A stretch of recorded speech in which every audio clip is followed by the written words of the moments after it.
അപ്പൊ നമ്മുടെ ദുൽഖർ സൽമാൻ നായകനായി എത്തിയ കാന്ത എന്ന സിനിമയെ കുറിച്ചാണ് നമ്മൾ ഇന്ന് സംസാരിക്കാൻ പോകുന്നത്. ഒറ്റാക്കി പറഞ്ഞു കഴിഞ്ഞാൽ ദുൽഖർ സൽമാന്റെ ഒരു വ്യക്തിന്റെ കിട്ടിലൻ പെർഫോമൻസ് കൊണ്ട് മാത്രം നമുക്ക് തീർച്ചയായും കാണാൻ പറ്റിയ ഒരു സിനിമയാണ് കാന്ത.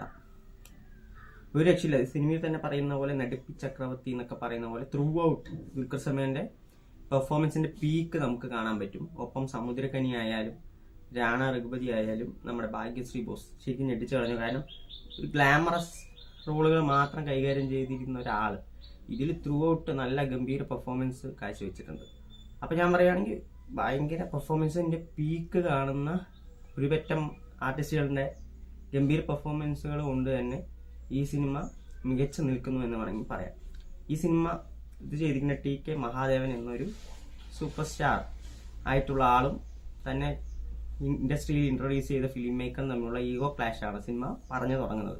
അപ്പൊ അതിന്റെ കാര്യകാരണങ്ങൾ എന്താണ് എന്നുള്ളതൊക്കെ ആയിട്ട് ആദ്യ പകുതി മുന്നോട്ട് പോകുന്നുണ്ട്. ഒപ്പം ഇപ്പോൾ കറന്റ്ലി ഇതിന്റെ സിനിമ ഷൂട്ടും ചെയ്യുന്നുണ്ട്.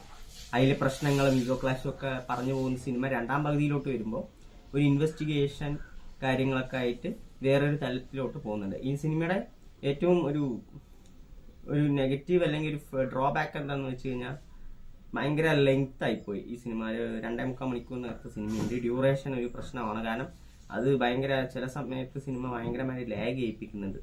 ഫസ്റ്റ് ഹാഫിൽ കുറെ സീൻസ് ആയാലും സെക്കൻഡ് ഹാഫിൽ കുറെ സീനുകളായാലും അത് കുറച്ചുകൂടെ ഒന്ന് ക്രിസ്പി ആക്കാമായിരുന്നു. ആ സ്ക്രിപ്റ്റിൽ ഒരു ചെറിയൊരു വേരിയേഷൻ കൊണ്ടുവന്ന ഒരു 15 മിനിറ്റോ 15-20 മിനിറ്റോ ഒന്ന് ട്രിം ചെയ്താണെങ്കിൽ ഈ സിനിമ ഇന്ന് കിട്ടിയ ഔട്ട്പുട്ടിനേക്കാളും വളരെ മികച്ചൊരു ഔട്ട്പുട്ട് കിട്ടിയാൽ.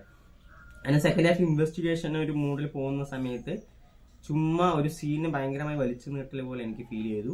ഫസ്റ്റ് ഹാഫിനെ സംബന്ധിച്ച് കുറച്ച് അതിന്റെ ഈഗോ ക്ലാഷും കാര്യങ്ങളൊക്കെ ആയിട്ട് നന്നായി തന്നെ ഫസ്റ്റ് പോയിക്കൊണ്ടേ ഇരിക്കുകയായിരുന്നു. പിന്നീട് ഒരു പോയിന്റിൽ എത്തിയിട്ട് വീണ്ടും ഫസ്റ്റ് ഹാഫിൽ ഇതേ ഒരു പ്രശ്നം ഉണ്ടായിരുന്നു. ചില സീൻസ് ഒക്കെ ഭയങ്കരമായിട്ട് ലെങ്തി ആയിട്ടുള്ള സീനുകളൊക്കെ വെച്ചിട്ട് ഒരു ചെറിയൊരു ഇഷ്യൂ ഒക്കെ കാര്യങ്ങളുണ്ടായിരുന്നു. പിന്നെ എടുത്തു പറയേണ്ട ഒരു കാര്യം ജെയ്ക്സ് ബിജോയിന്റെ സ്കോറിംഗ് ആണ്. വളരെ രസകരമായിരുന്നു. ആ സിനിമയെ ലിഫ്റ്റ് ചെയ്യാൻ സാധിച്ചിട്ടുണ്ട്. പാട്ടുകളും ആ ഒരു കാലഘട്ടത്തിന്റെ എങ്ങനെയായിരിക്കുമോ അതേപോലെ തന്നെ സെറ്റ് ചെയ്ത് വെച്ചിട്ടുണ്ട്.